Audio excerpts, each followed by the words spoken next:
David Butow, Zen and the Art of Photojournalism is what we're going to be talking about today. And David started taking pictures when he was a teenager in the 1980s in Dallas, Texas. And since he's worked in more than a dozen countries, covering everything from natural disasters in China and Japan, and conflicts in the Israeli-Palestinian territories, everything from Ferguson to Hong Kong. He's photographed Burmese temples and the White House. He's a man with some great stories, and I can't wait to get into them. Without further ado, David Butow, welcome to the show. Hi, Tom. Good to see you. Good to see you. How you doing? I'm doing okay. Thanks. Thanks very much. Oh, thanks for being here. And you know, it seems that in your career, you really have come full circle here. You're a graduate of University of Texas in Austin, right? That's and right. And you studied political science. Right. I was already interested in photography when I was in high school, and I really dreamed of being a photojournalist, but I ended up not studying photography, but getting that degree instead, and then ended up in Washington many years later. So. Was that your first choice, or in terms of getting a more liberal arts political science degree, or were you thinking photo was the way to go? Well, I think I was initially, I was thinking photo would be the way to go, but I think my parents encouraged me to get a liberal arts degree. And when I was a freshman and I started taking different kinds of classes, I just found I really love like the poli-sci and the history classes. So I immediately gravitated in that direction. You moved to working as a freelancer in the 1990s. You spent close to 15 years with U.S. News and World Report as a contract photographer. And now that you were in D.C., I wanted to spend a little time talking about, you moved to D.C. in 2017. What has surprised you after having all that experience as a photographer and working in so many different situations and on different issues? What's been surprising to you in your time in DC? What did you expect?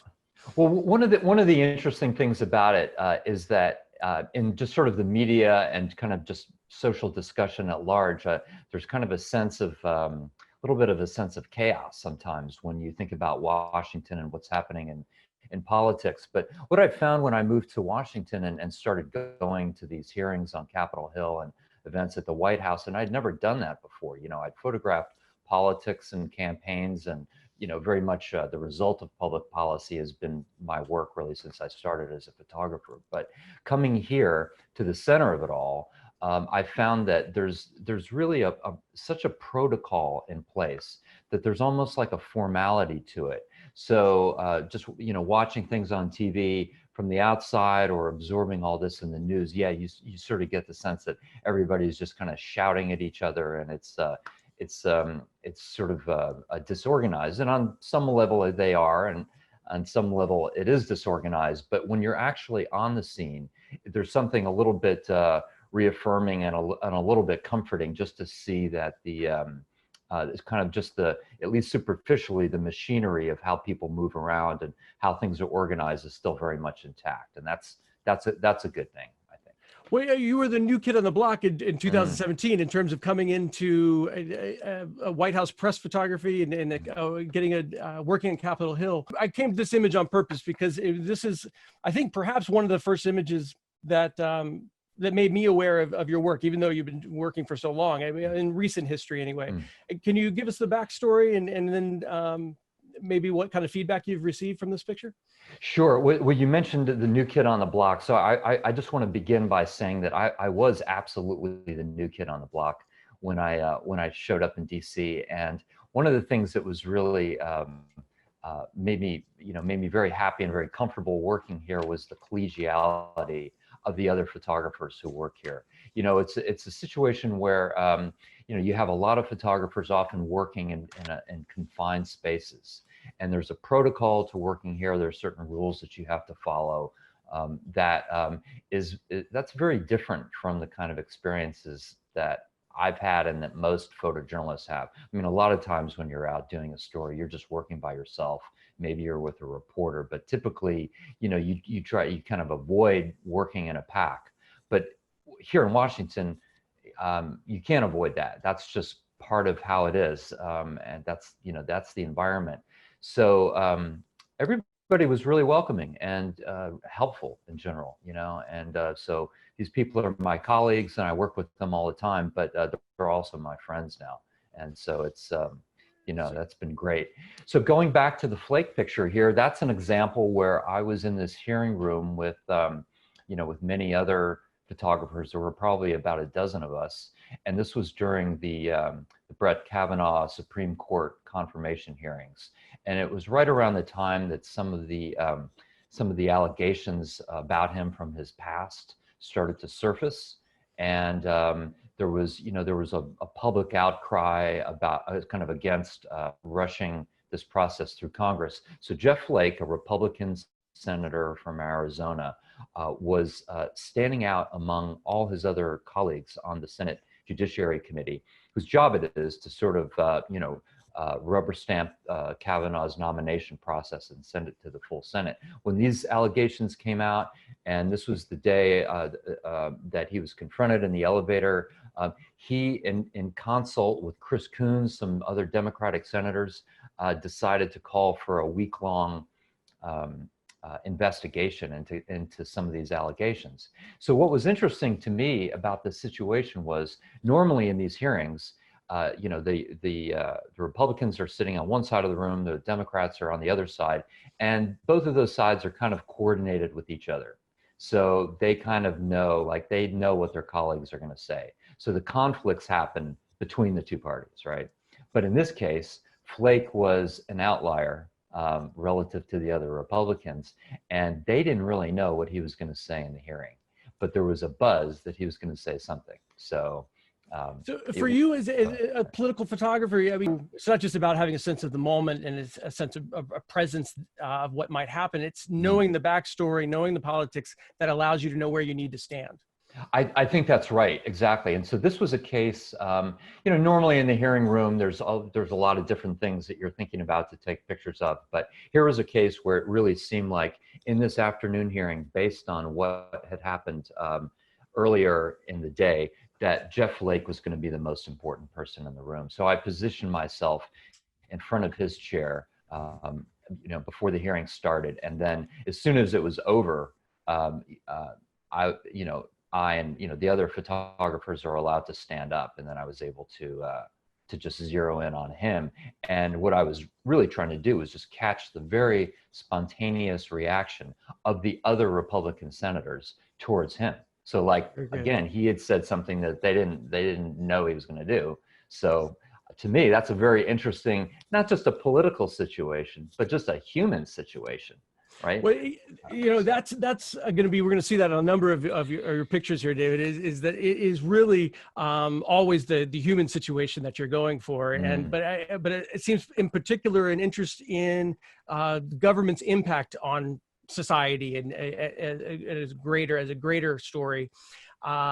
So is this also the same situation in terms of the Kavanaugh hearings? It is exactly that might have even been on the same day, I think. Oh, wow. And that was right. I think that was right before that hearing where I took the picture of Flake. So yeah, these are protesters who had kind of rushed up the steps of the Supreme Court building, and yeah, which is normally a place where you can't protest. They gathered there. You were working in you know, with so many other photographers in the same situation. How are you keeping what do you do to keep your perspective unique when you've got so many people right around you?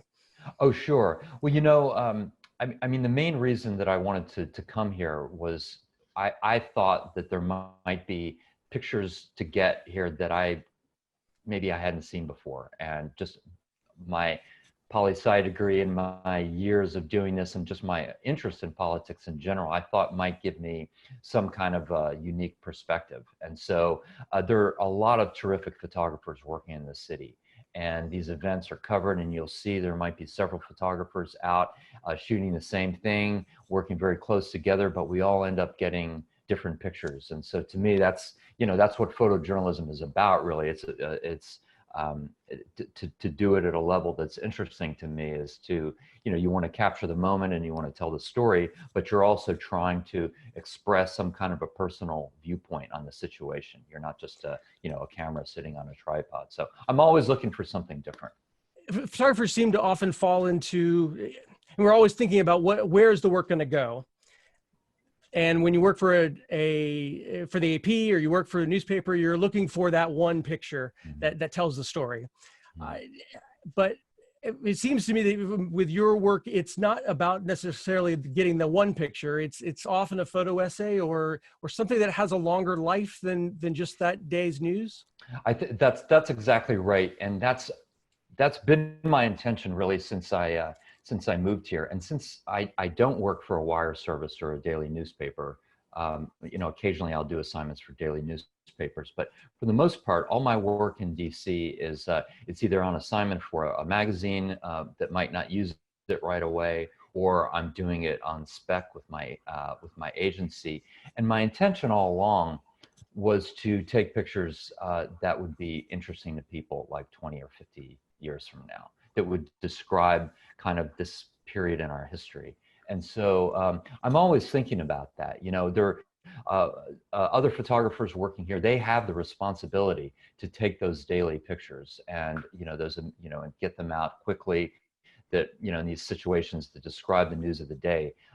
And that's a lot of pressure to do that. But most of the time I have the luxury of not having to worry about that. So that allows me to sort of look at things maybe from a little bit more of an oblique angle, or actually like literally go somewhere, stand somewhere else where I might miss the key picture of the day, but that allows me to get in a situation where something that's a little bit more nuanced might materialize. So. Gotcha. Well, I want to transition out of DC and talk about your coverage of the protests in Hong Kong. Can you talk a little bit about what intrigued you, and to go here, what drove you to go, and then also your aesthetic choice in terms of black and white, and then the gear that you used?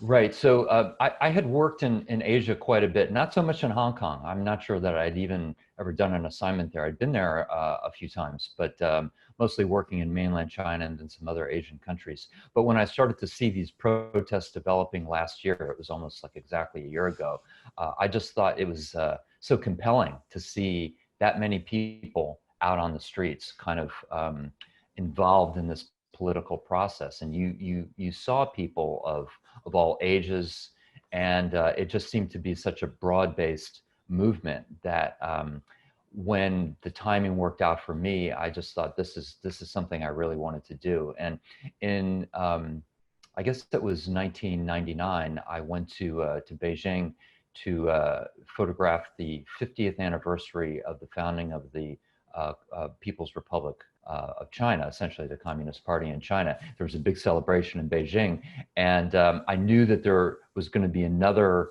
there's going to be a reaction to that on the 70th anniversary in Hong Kong. So you mentioned, you said full circle. That was very full circle for me. I timed my trip to Hong Kong to coincide with that, knowing that that was going to be a really important moment there for those people. So that's what drew me then, and then we get into the others. And I jumped ahead a little bit in terms of your Leica history and the gear. This was not this assignment, or this project was not the first time you were using Leica gear. Can you give us what was your first Leica experience, and then bring us into what gear you used here?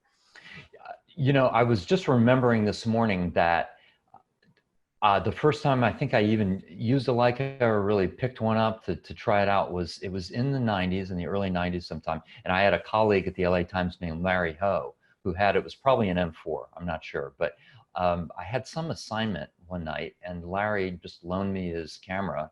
And I loved it right away. There was something really clean and simple about the experience of looking through that clear viewfinder. I had used SLRs before that, like most newspaper photographers. But this was just so different, and I like the size of it. It was quiet. I love the simple controls. So I eventually bought a couple, and I used those for my main kind of personal project cameras and anything that I was doing, even on assignment in those days, where you know, I wanted to be a little bit discreet and there was a sense of intimacy involved. So I've been using, you know, Leica film cameras and then digital cameras, the versions of that since they came out. So going back to Hong Kong, you know, anytime I'm out like working where I know I'm going to be moving around a lot, I really like to keep my gear to a minimum and carry rarely more than 2 cameras. And in this case, you know, I'm using a Leica M10. You know, it's a small camera, and my whole setup is just maybe 2 cameras and 3 lenses. And yeah, that just Dave, helps me. Yeah. what are those three lenses? Like you're a 35 to 50 or 28 to 50? I'm a 35 to 50. Yeah, I don't have a 28 right this second, but yeah, I have used the 28 a lot. I found that recently I've been just shooting a little bit more, a little bit tighter. So I've been using like the 35, and I've been using the 50 more. And I also have an old 40mm lens, like from the 1980s, that I use sometimes, okay. And I use for a lot of this Hong Kong work, in fact. And for me, that range, that field of view is just a really good approximation of just how I see. So that's always kind of my intention with you know, with taking pictures in these kinds of scenes, is I want to allow the viewer to feel like they're immersed into the scene, and they're not really seeing things through a camera lens. They're just seeing what it would look like to them if they were there. Of course, they're not going to be seeing it in black and white. And I made that particular choice in Hong Kong because before I left, you know, I was looking at all the still photo coverage of what people had been doing since the protests started.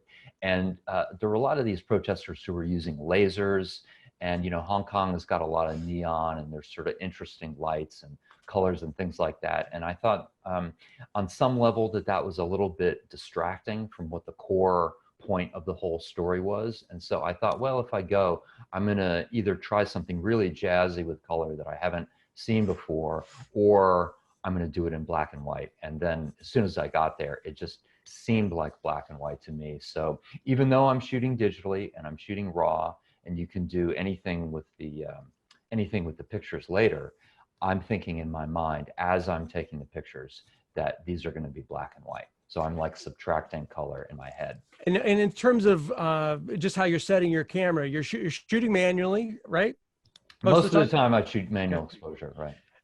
And are you actually churning the playback to black and white so that while you're actually shooting, you're not seeing color information?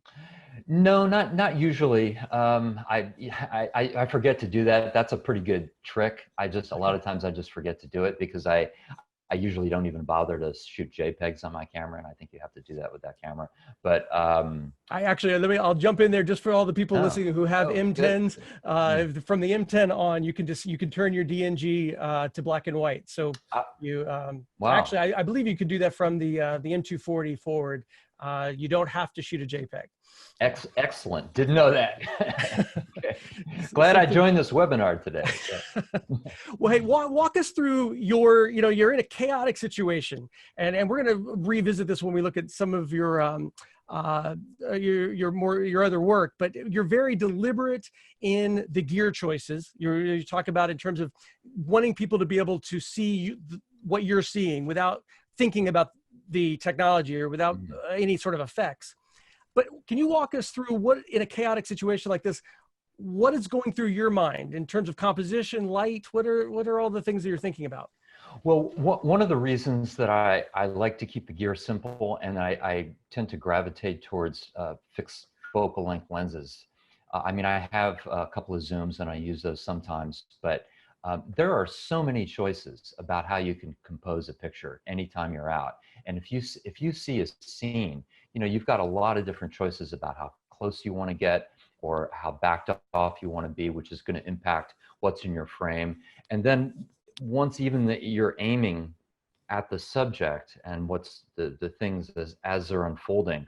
The composition is constantly changing as things are moving, and there are a lot of different ways that you could compose that picture. So if you add the possibility of being from like 20 millimeters to 200 millimeters, that's a million choices. That's just too many things for me to process in my mind. So it's much more effective for me personally just to try to compress those possibilities down into a field of view that more or less replicates what I'm seeing with my eyes. And at that point, I'm looking deep into the scene, and I'm looking at people, and I'm trying to look at their faces and their expressions and what their mood might be, and try to anticipate interaction and then what might happen next. And so that allows me to position myself in a place where I think things are going to come together in a way that I can kind of organize the frame. You know, and sometimes it works and sometimes it doesn't, but that's my intent. So. And Dave, give people a glimpse into the life of a freelancer. You've spent 2 weeks in Hong Kong and are you uploading to your agency, Redux? Are you uploading every night, or what's the? Yes. In that case, I was uploading every night. Most of the protests would end around, let's say, 10 p.m. So I'd go back to my hotel, and yeah, I would do an edit, and I might have 400 or 500 pictures from a day. That would be, you know, a busy day if I'd been shooting that much. So I'm going through all those frames, and out of that, I'm probably culling it down to 20 to 30 pictures, selects. That I'm then going to process and then upload to my agency. So yeah, it's very much of a daily thing. I mean, it's different from shooting film when you ship the film and you didn't have anything to do when you got back to the hotel. But sure. These days, yeah, people want it right away. Well, yeah, I'll right. transition us to, you've got some images here from South Africa, and can you give us the backstory on this as we click through a few of them, and stop me along the way if there's anything you want to talk about more. Of course. So I've been to South Africa once or twice a long time ago, but I really love my experience there. And I was kind of following as Nelson Mandela was nearing the end of his life. And I was thinking about how interesting it would be to go to that country and be there after he passed away, to see the reaction of the people, you know, obviously knowing how much he meant to South Africans. And yeah, so when he did die, I went there and I spent about 10 days photographing the reactions of people. And because it wasn't a surprise, it was really an occasion to celebrate his life. And it was it was a deeply emotional, very uplifting experience to be there at that time. Thinking about our audience here, and two things. Audience, all you people out there listening, thank you for being here. And here's a request. We're going to be asking David some of your questions, so put them into the Q&A, and we'll get to as many of those as possible in just a little bit. But knowing that many of you are not photojournalists, some of you may be, or some of you may want to be, but most of us will eventually, again, be able to travel. And with that context, David, I wonder, what is it you're doing when you've got a short amount of time in South Africa to be sure that you come back with pictures that tell a story?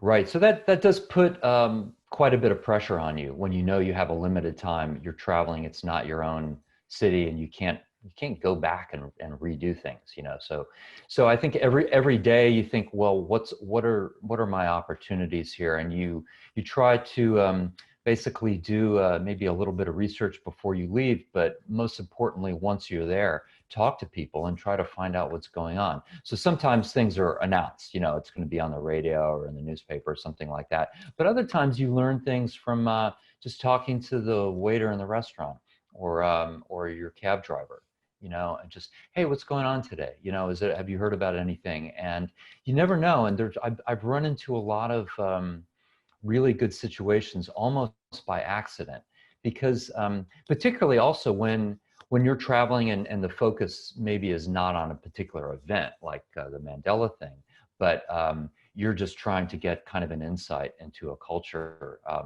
A lot of times if you're in the cab driver might assume that you just want to go see the normal tourist stuff. right? You want to go to this famous site at sunset and do like the very predictable thing. So they're often going to tell you about that or lead you in that direction. But if you just ask them something like, well, where do you like to go and listen to music on a Saturday night? Or something like that. I mean, off the top of my head. And you might find yourself, and he's like, oh, you know, my cousin and I are going out to this club tonight and there's a band there. And so this is not something you're going to read in a guidebook, right? It's going to be just coming from a local person. And it's those kind of like random encounters that I think are always the most fun for me. I think that's a golden piece of advice there, that, you know, you ask people about what they do or where they go eat or what activities they enjoy, not where should I go make pictures. And yeah, I found that works very well. Yeah, great advice. I think we are at an opportunity for Q&A here. Do you also take a lot of pictures in your personal life, or do you sort of disconnect from photography on your free time? I do some disconnecting from my photography. In fact, I don't even have that much photography on my walls. Like there's a picture that my dad took that's on my wall, and I think that's maybe just one of two photographs that I have hanging in my place. But I do need to take breaks from it. And in a way, my personal photography and my work photography is the same thing. I do this because I love it and because it's a part of me, and it's been a part of my life since I was about 15 or 16 years old. And there's nothing else that I want to do professionally. And so to me, it's a gift in a way that I've been able to do this as a profession, and my work life, and to a large extent my personal life is intertwined with that because of the traveling I've done and the interactions in these situations. Because a lot of the questions people are asking, I think, can be answered. I'm going to transition to because this ties into a number of questions, which is questions like, who inspires you in terms of photography? And then also relative to this idea of your personal work, when you're a freelancer, no one's, for the most part, reaching out to you to send you someplace. You're pitching ideas, or you're, as an entrepreneur, going out and working on spec on a project that you think might land. Can you talk about, we'll start with Cartier-Bresson and talk about how he's influenced you. And then we'll get into seeing Buddha and into that project. Yeah, if you don't mind, I'll sort of flip that upside down, and maybe I could just get to this sort of a business of photography question first. I mean, it's definitely tied with the with what your ambitions are as a photographer and as a creative person. So when I started out as a newspaper photographer, working on assignment, and you get an incredible, you end up doing an amazing variety of assignments that way. And then I was fortunate enough to have a contract with the magazine for about 15 years. So most of what I did was assignments. There would be occasions when I got interested in a particular subject just from reading about it, like the Uyghurs in China, for example. So I just, I went to China to photograph that. So that was, that was something that was my own idea and came from my own interest. And these days, it's really a mixture. So a lot of the assignment work I do is, it's quick. Maybe it's just 1 or 2 or 3 days. And that's different from how it used to be, and that's a whole other webinar, getting into publishing and media and all that. But what I try to do really is find a balance. And if I find that the assignment work that I'm doing is not that interesting to me, then, I try to find 1 or 2 personal projects or things that do interest me, that I want to go out and photograph because I have such a personal interest in it. So that kind of segues really into the other part of your question, which is, who are my photographic heroes? And certainly, I mean, Henri Cartier-Bresson is, he's the OG.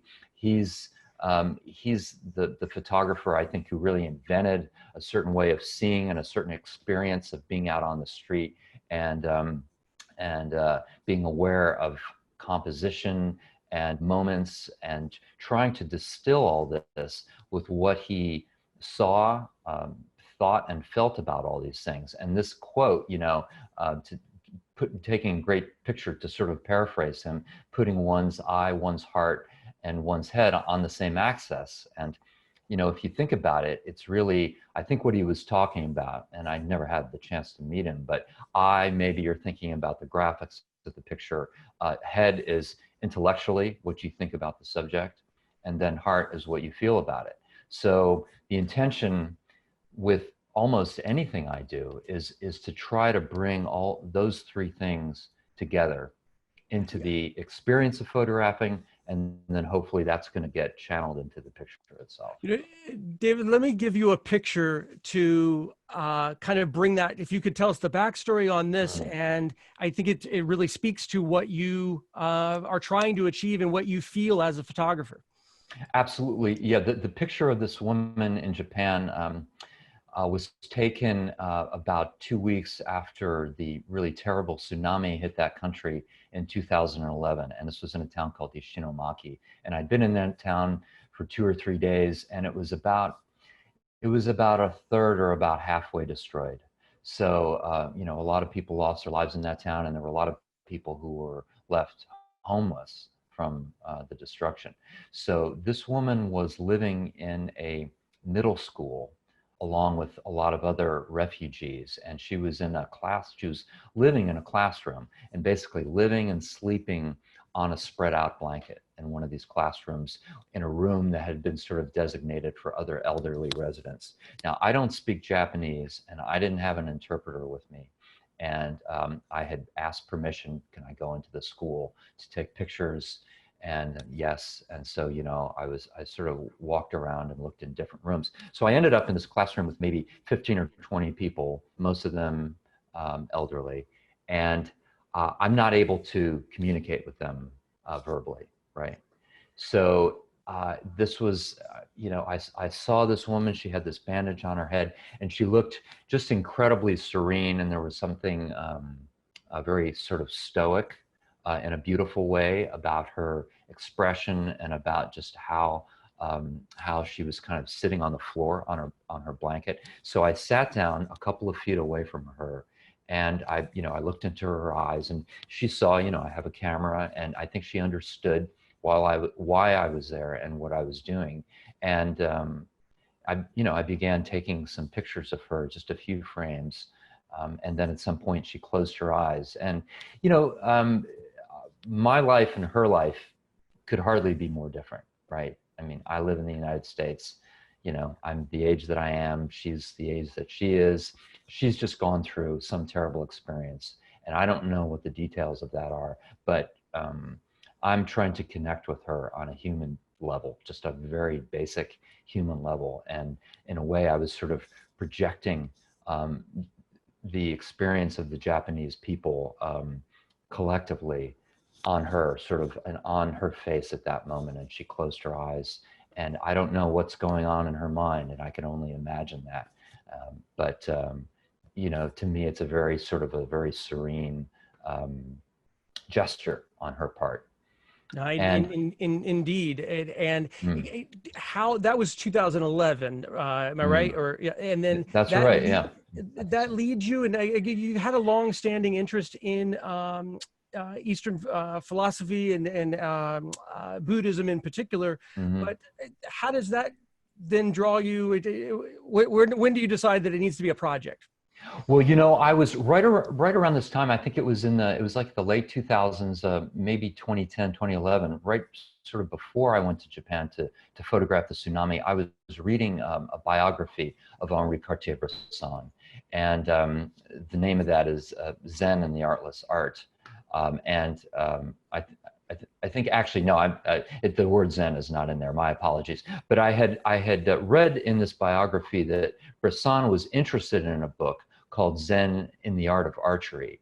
And I had never heard of that book before, but once I got it and read it and then started, you know, looking into it, I discovered that it was written by a German man in the 1940s who went to Japan to study Japanese archery, which is called Kyodo, which is really, it's not a sport, it's really a meditative practice.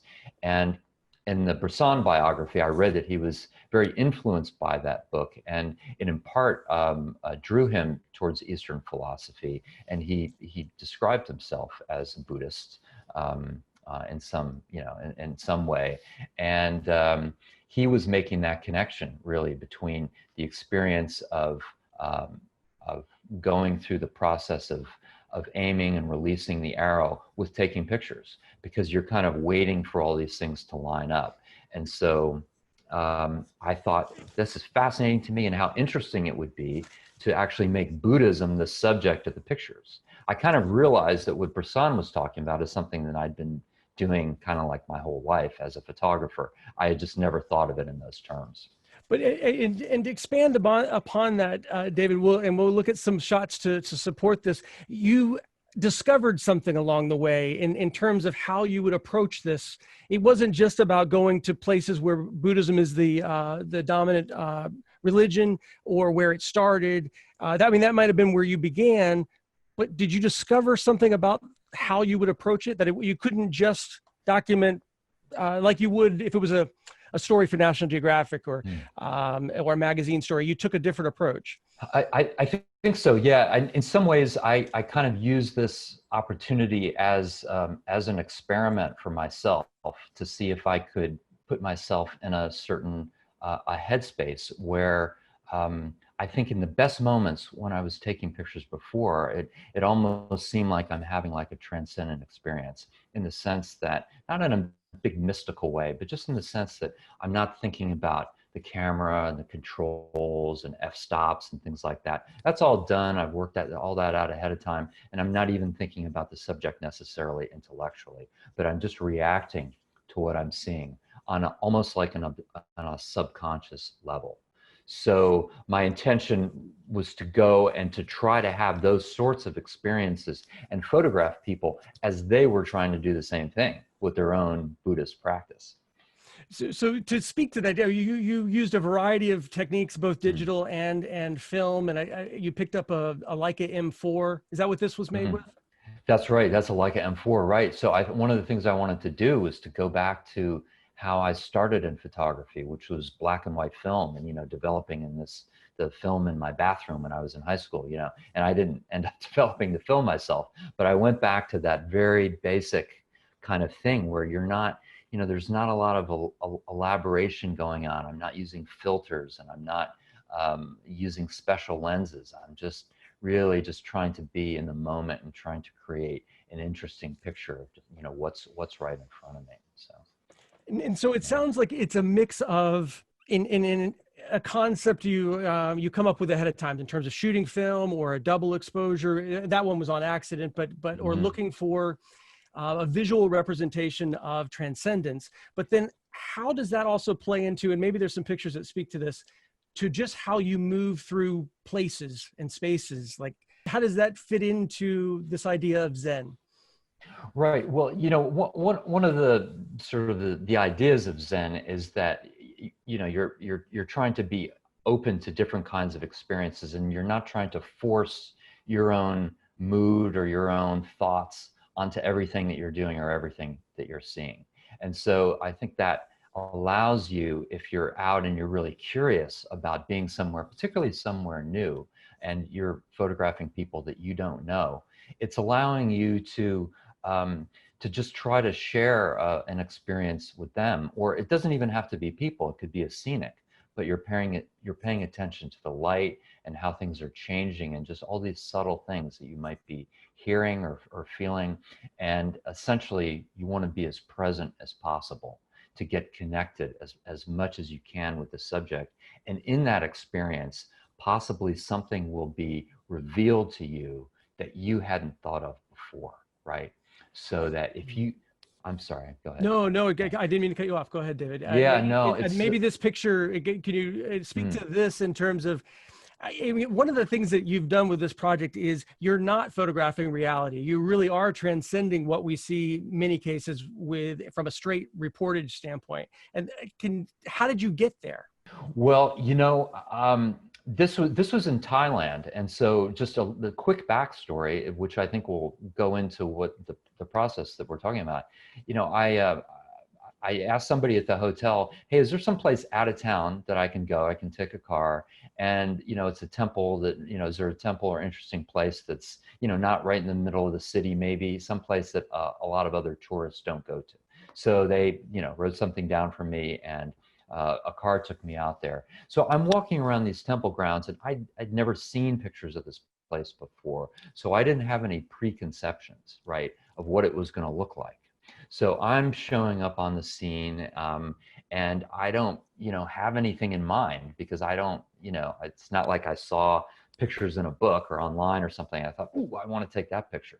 So by having a very open mind, I was able to just walk around and just see. And in part because I don't speak the local language, I'm really not interacting with people too much. I'm really just watching, and I'm just being an observer. So I came up to one section of this temple complex where you could see inside through the windows a little bit, and those sort of bright orange spots are lights inside the room of one temple, but I'm shooting through glass, so I'm getting the reflection of what's behind me. So that's the monk, and that's another structure of the temple behind me. So you're getting these different layers, right, all in one frame. I think we see that, or maybe we will see that recurring here. This just seems like there's these elements of chance meetings that happen. Absolutely, and the chance meetings to me are always the most rewarding things. And this was a case where I was in China. I was in this small town that's very renowned for its Buddhist temples, and I went out early in the morning. It was a very mystical sort of morning, very misty in the trees, and I was kind of hiking up the side of this mountain, and then I heard and then saw this group of people bringing this enormous bell, which is going to get delivered at a temple up at the top of the hill. And again, it's like, you're not going to find this out in a guidebook. And I probably, even if I'd talked to somebody at the hotel in the morning, they might not have known this was going to happen. And so you just sort of have to put yourself out there. And if you have a picture in mind that you have to take, maybe you'll get it, but there's also might be something coming up that path that you hadn't thought about before. So, yeah.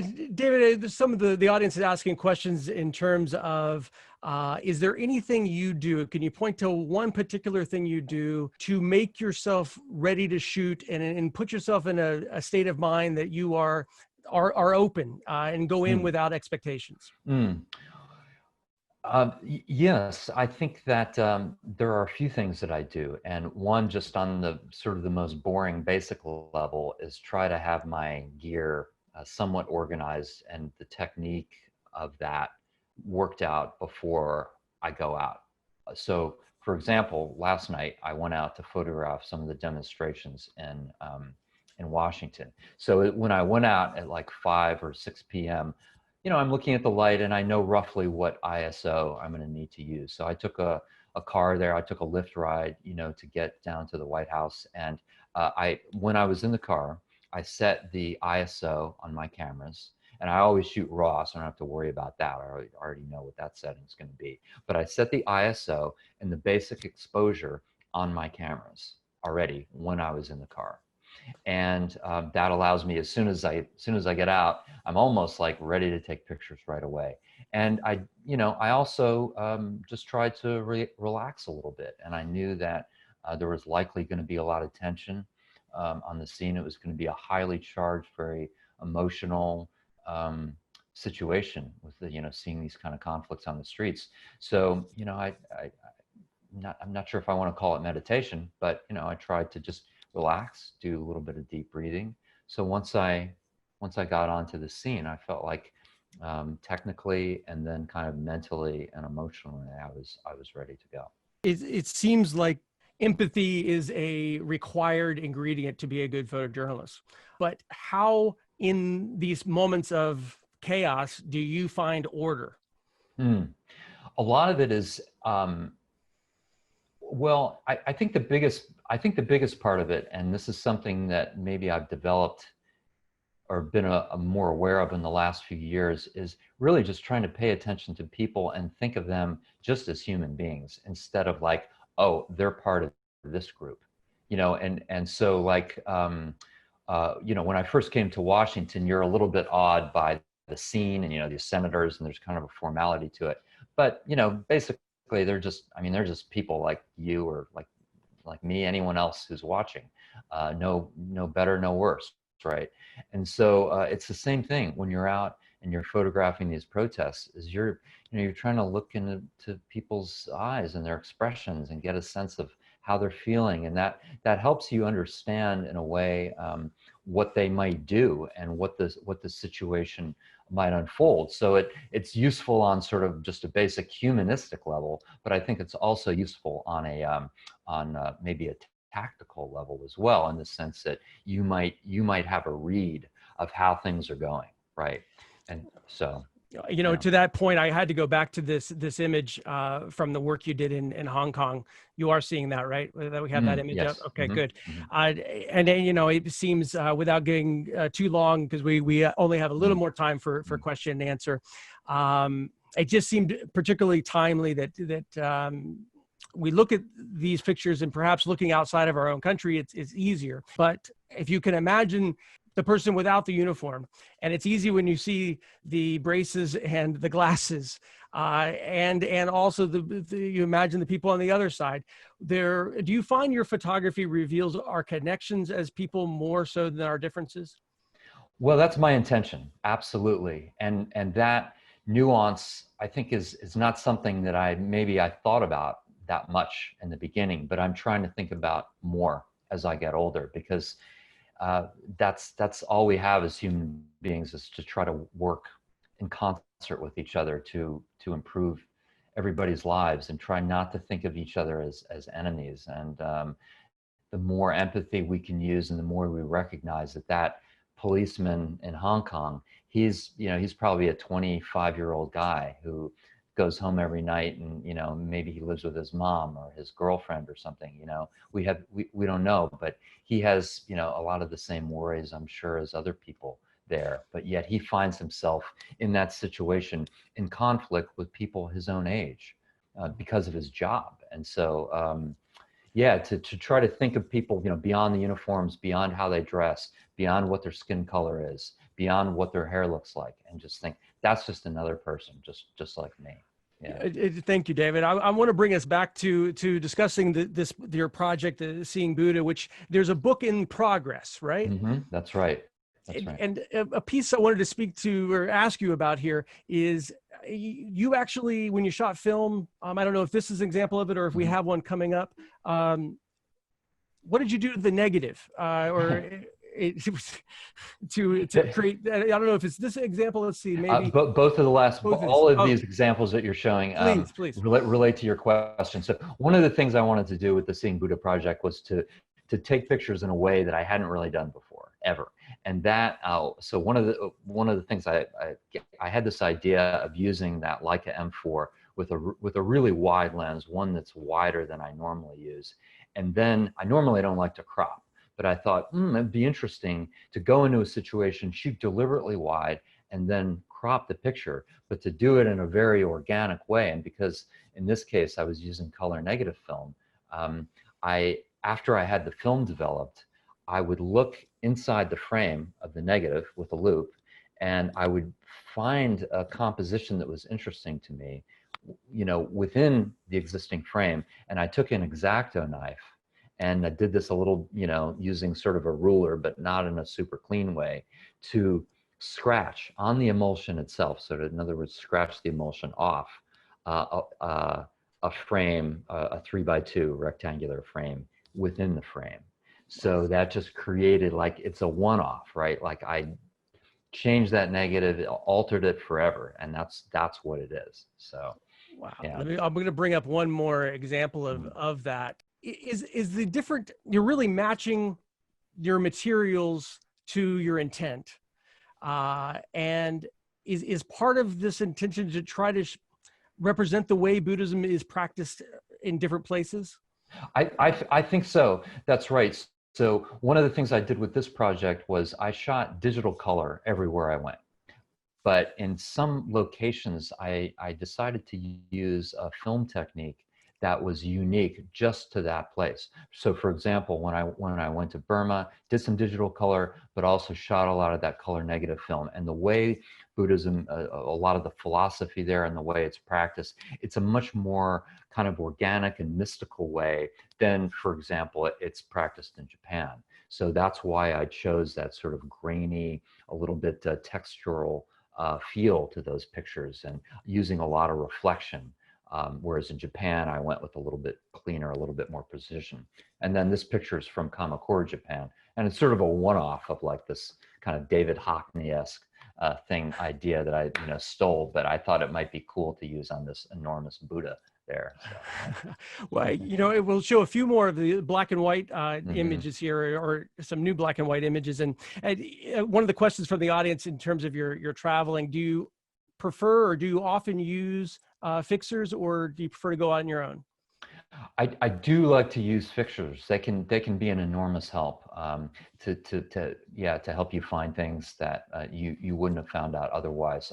Sometimes, if I'm just doing something on spec or it's my own trip, fixtures are expensive. So I unless I really need one, I won't hire one. I'll just try to wing it. So yeah. We'll go to another shot here. This is a challenging question, but I think a good one. And you're up for it, David. I know. Someone says, seems more like seeing Buddhists rather than Buddha. I don't know how this is a question, but perhaps you're readdressing it now. Okay. How do you differentiate between, we could go photograph Catholics, but it's not necessarily showing what the religion is. How do you feel like you've addressed that here? I mean, yeah.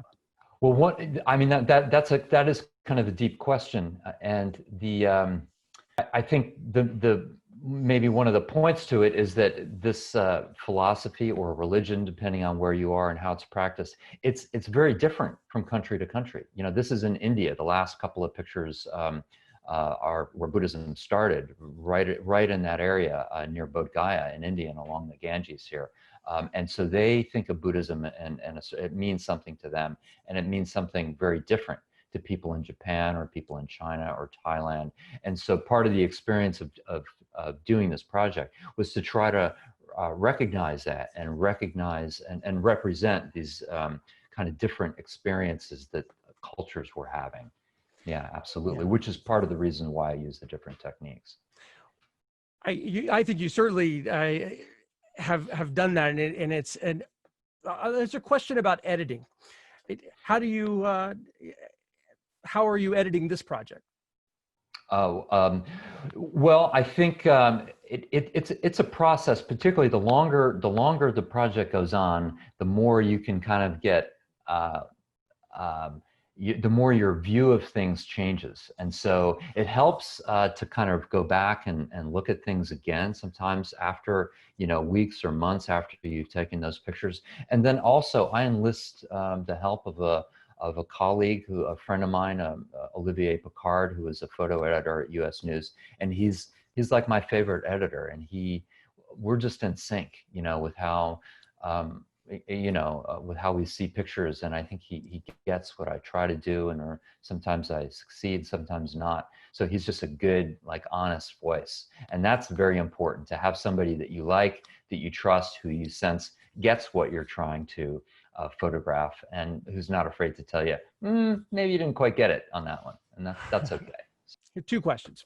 Can you think of a particular photo book that you feel like everyone needs to be aware of, everyone needs to read?